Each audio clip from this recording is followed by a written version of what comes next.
il y aura quelqu'un qui s'appelle le lion de la tribu de Juda.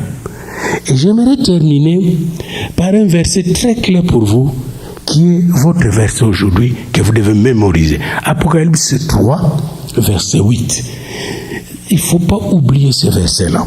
Apocalypse 3, verset 8. C'est une lettre que le Seigneur adresse aux gens à l'église de Philadelphie. Apocalypse 3, verset 8. C'est une église qui marchait bien avec Dieu, qui était sans reproche. Et Jésus leur dit, je connais tes œuvres, dit à cette église. Voici parce que tu as peu de puissance. Je ne sais pas s'il y a des gens puissants ici, mais moi je suis impuissant. Pendant que nous parlons ici, mon frère est très malade. Au Congo, il vient de perdre sa femme, il n'y a pas longtemps. Et là, ça ne va pas. Puis je suis comme impuissant. J'essaie de prier pour lui. Qu'est-ce que je dois faire? Puis il y a beaucoup de choses, beaucoup de domaines dans lesquels on est impuissant.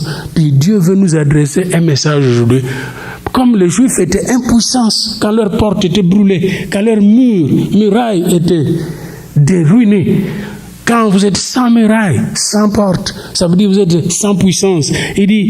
Jésus dit, je connais tes œuvres, voici parce que tu as peu de puissance. Moi, j'ai peu de puissance. Mais je garde la parole. Tu as gardé ma parole. La parole de Dieu bien-aimé est la vie. Amen. La parole est la vérité. La parole est l'épée de l'esprit. Amen. La parole de Dieu, il ne faut jamais la négliger, même quand tu es faible. Ayez une seule force, gardez la parole de Dieu, l'amour de Dieu, la joie de Dieu, la vérité de Dieu. Parce que la Bible dit, vous connaissez la vérité et la vérité vous sera sauvée. Si la parole dit, repentez-vous, mais confessez vos péchés. Si la parole dit, allez prier, mais allez à l'église. Si la parole dit, aimez-vous les uns les autres, aimez, pardonnez, gardez la parole. Cette église avait une licence. Sa licence, elle a gardé la parole de Dieu. Elle était sans puissance, mais elle a gardé la parole de Dieu. Amen. Néhémie était sans puissance, mais il a gardé la parole de Dieu. Il vivait dans la parole de Dieu. Les Juifs qui étaient descendus au 5e siècle, qui sont descendus en Jérusalem, étaient sans puissance, avaient peu de puissance, mais ils avaient gardé la parole de Dieu. La parole de Dieu nous dit de prier. Prions, quand vous priez, vous mettez en pratique la parole de Dieu. Bien-aimés, j'aimerais vous dire ceci. Si vous ne priez pas, il y a quelque chose qui ne se passe pas dans le ciel et sur la terre qui serait passé si vous avez prié.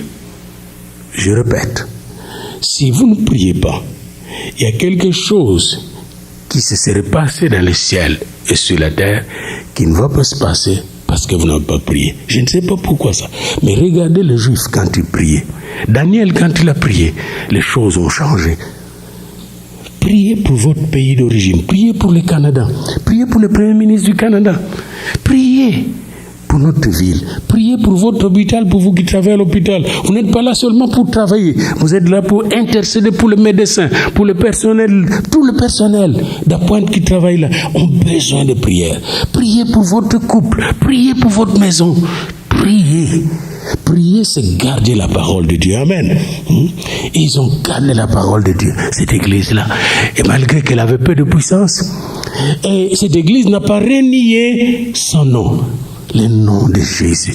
Ne reniez pas le nom de Jésus. Amen. Pourquoi? Parce que son nom, bien-aimé, son nom, quand nous disons le nom de Jésus, le Père s'élève, vous savez ça?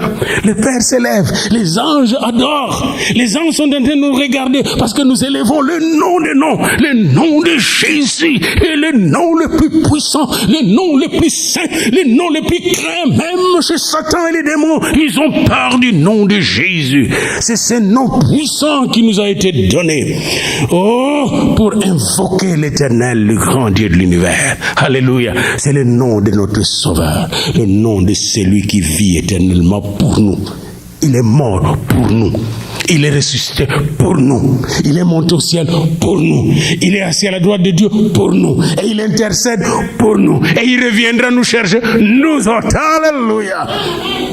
C'est notre ami fidèle et tendre. Jésus, mes bien-aimés. Jésus, vous pouvez le décevoir, mais il ne vous décevra jamais. Alors que vous étiez loin de lui, il est venu vous chercher, il est venu me chercher. C'est Jésus qui a fait que nous tous ici, différentes races, différentes nationalités, nous devenons une seule famille. Ne régnons pas ce nom. C'est un nom miracle, c'est un nom extraordinaire, c'est un nom super. Alléluia. Le nom de Jésus. Je ne sais pas comment vous le décrire, bien-aimé, parce que même moi-même, quand je le prononce, oh, quelle joie, quelle paix, oh, quelle force. Le nom de Jésus est si doux. Alors, puisque vous n'avez pas renié mon nom, puisque vous avez gardé ma parole, puisque vous avez peu de puissance, j'ai mis devant toi une porte ouverte. Notez ça. Ça, c'est le message d'aujourd'hui. J'ai mis, Dieu dit encore en 2017, ma fille, là où vous êtes, ma fille, là où tu es, j'ai mis devant toi une porte ouverte. Mon fils, là où tu es, j'ai mis devant toi une porte ouverte. Soulignez ces mots. On est encore au 3e dimanche de l'année. J'ai mis devant toi, nous avons dit cette année, c'est l'année où nous allons briller. Lève-toi, brille. N'oubliez pas Isaïe 60. Je reviens toujours à mes messages. C'est tout un tas de messages que Dieu m'a donné. Et ici, comme il a mis devant Néhémie une porte ouverte devant le roi, que personne ne pouvait fermer. Tous les sorciers sont venus là-bas chez les Juifs. Les Samariens, tout ça pour lui fermer la porte. Les magiciens, les méchants sont venus, mais ils n'ont pas pu fermer la porte. Toi aussi, mon fils d'aujourd'hui, ma fille d'aujourd'hui, toi qui as peu de puissance, mais qui aime ma parole et qui n'a pas renié mon nom, j'ai mis devant toi une porte ouverte que personne ne peut fermer. J'ai mis devant toi une porte. Vous ne voyez pas cette porte. Vous pensez qu'il y a des murs et des rocs devant vous.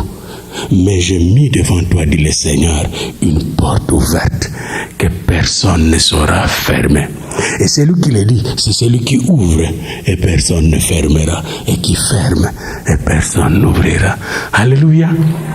À chacun de discerner cette porte qu'il a mis devant toi. Il a mis devant ta famille une porte ouverte. Il a mis devant tes enfants une porte ouverte. Chacun de tes enfants. Il a mis devant tes petits-enfants une porte ouverte pour nous qui avons des petits-enfants. Chacun de vos petits-enfants. Il a mis devant votre entreprise, vos projets, votre travail, là où vous êtes, une porte ouverte. Juste pour toi. Juste pour toi. Amen. Je pense que tu es venu recevoir ce message du Seigneur. Il a mis devant toi une porte ouverte. Toi, tu as pensé que ta carrière est finie. Hein? Peut-être que tu as atteint le sommet. Non, non, non, non. Il y a une porte encore ouverte. Alléluia. Ouh, il y a une porte ouverte. J'ai vu quelqu'un, un pasteur, il a travaillé longtemps comme prédicateur, évangéliste, et puis il est rentré encore après la retraite dans l'église pentecôtiste à Toronto. On l'a nommé directeur des archives à Toronto.